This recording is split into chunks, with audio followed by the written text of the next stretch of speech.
saat memberi pertolongan mengeraskan terhadap keluarga Besari. Naas sayang sekali dan akhirnya itu berujung kena bogem bang. Ya, Mengeraskan yang lebih jadi perhatian masyarakat. Kok bisa terjadi itu di kelompok di kantor polisi? Mungkin kalau di pasar gimana tuh, oke lah ini kantor polisi sendiri pak.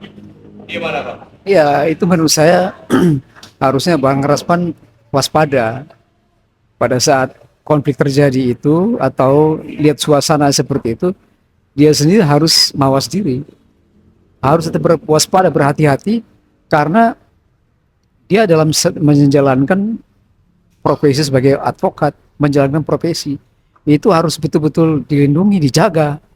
Jadi tidak bisa sembrono. Itu sebabnya seorang advokat itu harus bermartabat, harus bersikap baik, bertingkah laku, bertutur kata yang baik, sehingga orang segan. Tapi kalau kita juga bertutur kata yang sembrono, yang tidak bisa menjaga sikap, bisa kita diremehkan. Nah ini pertanyaan bagi saya, jangan-jangan memang kita advokat sekarang ini sudah tidak dihormati.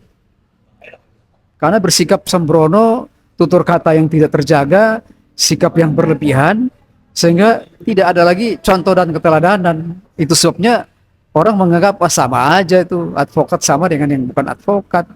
Nah itu sebabnya profesi advokat itu harus diperhatikan, harus menjadi seorang advokat yang officium nobile, profesi yang mulia dan terhormat, harus dijaga martabatnya, marwahnya ya.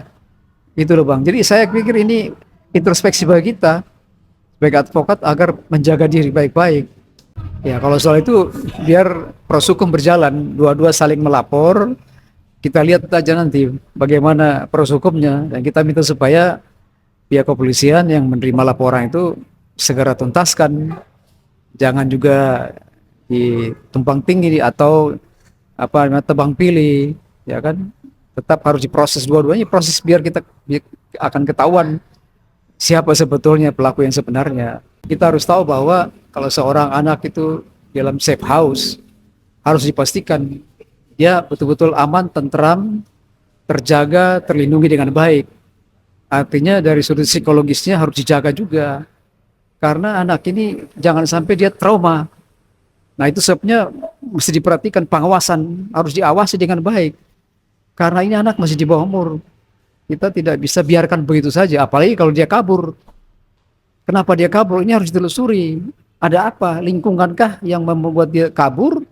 Dia tidak nyaman? Ataukah memang dipersatukan dengan orang-orang yang lain yang bisa mengganggu secara psikologi anak ini? Nah, ini harus diperhatikan. Jadi saya pikir ini pengawasannya harus lebih detail ya, lebih komprehensif. Betul, itu harus diawasi semua. Harus dilihat itu, ditelusuri ada apa sebetulnya sehingga anak itu tidak betah di situ.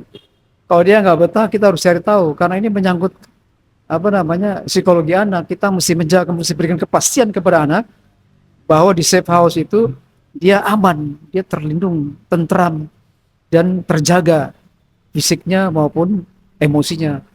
Soal itu sama dengan mengadopsi anak. Kalau adopsi anak itu ada prosedur hukumnya.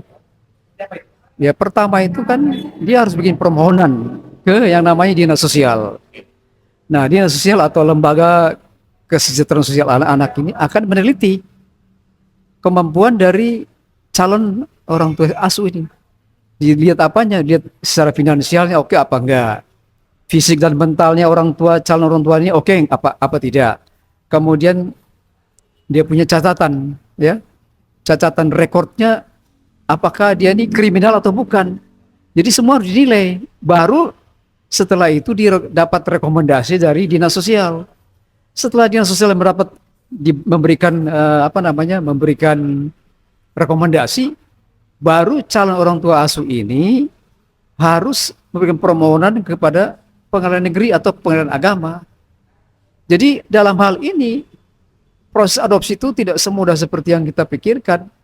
Pertama itu harus dijamin betul bahwa ada rekomendasi dari dinas sosial. Yang kedua, hakim akan menelusuri dalam proses persidangan itu, ya kan? Saksi-saksinya harus dihadirkan untuk memberikan keyakinan kepada hakim bahwa calon orang tua asuh ini memang oke untuk mengadopsi anak ini, dan itu harus libatkan orang tua aslinya, orang tua kandungnya, harus dapat persetujuan dari orang tua kandung. Jadi tidak main asal adopsi aja, itu ada prosedurnya.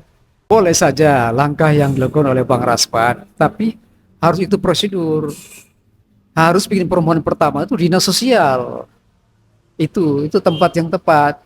Rekomendasi dinas sosial itu baru bisa digunakan untuk proses adopsi, dan adopsi anak ini harus melalui pengadilan. Dan pengadilan akan bagi penetapan hukum bahwa yang bersangkutan atau calon orang tua asuh ini kredibel atau capable atau cakap atau punya kemampuan untuk mengadopsi anak ini. Dan jangan lupa keterlibatan orang tua kandung ini harus ada supaya sah secara hukum. Kalau tidak, tanpa persetujuan orang tua, ini bisa cacat hukum, bisa ditolak oleh hakim yang mengadili atau yang proses persidangan ini, penetapan ini. Gitu loh Bang. Berarti percuma dong pengharasan ke Komnas HAM. Ya saya tidak bisa mengatakan percuma, tetapi Secara lagi standing hukumnya. ya boleh saja, itu kan semua minta rekomendasi, itu namanya rekomendasi. Tapi rekomendasi yang benar itu dinas sosial. Rekomendasi khusus untuk adopsi anak itu datang ke dinas sosial, rekomendasi, berdasarkan rekomendasi ini ajukan ke pengadilan agama maupun negeri, tergantung agama anak itu. Kalau orang tua kandungnya tidak menyetujui, saya yakin hakim pasti tolak proses persidangannya. Penetapan hukumnya pasti ditolak oleh hakim, karena itu syarat mutlak sebetulnya.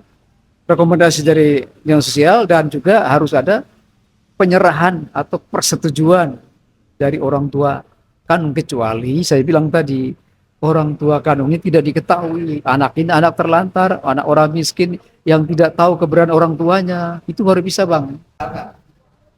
Tetap adopsi. Oke lah, katakan si anak ininya mau nih tinggal di rumah Rasmani. Tapi SOP-nya kan tadi yang sudah mengatakan harus ke dinsos dan pengembangan. Ya, Itu gimana Pak? Bisa? nggak bisa, tetap itu cacat hukum, Banyak hukum. cacat hukum. Bisa dituntut nggak? Ya, batal demi hukum karena tidak sesuai dengan prosedur hukum. Siapa yang menetapkan? Yang menetapkan itu harus melalui pengadilan kan. Kalau pengadilan menolak, pasti pengadilan menolak. Karena apalagi ini ada terjadi perselisihan antara kedua pihak yang menyangkut orang tuanya, pasti ditolak itu. Jadi sia-sia. Kalau itu akan muncul persoalan baru nanti, persoalan hukum yang baru. Karena nanti Bang Rasman dituduh itu bisa penculikan anak gitu. Menculik anak tanpa sepengetahuan orang tuanya. Itu bisa, orang tuanya bisa melaporkan. Ya, bisa proses pidana itu nanti. Jadi Wow. muncul lagi persoalan baru. Laporan baru lagi. Ya, walaupun kita punya itikat baik, kita sepanjang memberikan kenyamanan, ketentraman, bantuan, itu nggak ada masalah, bantuan kepada anak, menjaga dia. Tapi saya bilang tetap SOP-nya, hukumnya mesti berjalan. Saya bilang tadi bahwa dia harus beritahu kepada orang tuanya, harus memberitahu kepada orang tua aslinya, orang tua kandungnya yang masih hidup, itu loh. Kalau dapatkan jika tidak dilakukan, Ya, sah dan akan ada ya betul. menjerumus baru tidak dalam laporan baru yang Ya, benar. Nah, itu berbahaya itu. Lebih baik jangan mengambil langkah itu. Itu langkah yang konyol menurut saya. untuk akunya sendiri gimana? Bagaimana? Untuk kita sendiri bagaimana dalam perkara ini kan berseberangan terus nih anak sama ibunya nih. Ya menurut saya seharusnya seorang ibu yang penuh dengan kasih seharusnya merendahkan diri, bagaimana caranya supaya melunakkan hati anak. Dia bisa pakai berbagai cara kan. Dia bisa pakai cara apa saja, yang paling penting adalah melunakkan hati anaknya. Itu yang paling penting, karena nggak bisa, itu statusnya sebagai anak, orang tua kandung dan anak itu nggak bisa dipisahin satu sama yang lain. Nggak bisa. Nah itu melekat. Itu haknya melekat, ya melekat antara hubungan antara anak dan ibu. Ya, secara khusus untuk Bang Raspan, niat baiknya oke, kita hormati untuk menolong orang atau anak yang membutuhkan pertolongan. Kita harus menolong orang, siapapun kita harus tolong, apalagi anak yang sedang bermasalah, yang minta bantuan hukum. Kita tidak boleh menolak, itu wajib hukumnya membantu, tapi cara yang bantunya tidak boleh melakukan kesalahan. Cara kita menolong orang tidak boleh menabrak prosedur hukum, apalagi prosedur untuk mengadopsi anak. Tetap saja kita hormati, ya itu buat Bang Rasman, buat apa namanya, NM sebagai seorang ibu, ya berlakulah seperti seorang ibu yang baik, ibu yang memiliki anak kandungnya dengan berbagai cara, dengan upaya berbagai macam cara untuk melunakkan hati anak. Saya yakin dan percaya kalau seorang ibu dengan hati yang baik, dengan penuh kasih, satu saat anak itu pasti akan lembut dan akan kembali kepada ibunya, dan dia akan mengakui ibunya kalau betul ibunya bertindak dengan baik, mengasihi dia, tidak menolak dia, tetapi justru menerima dia apa adanya.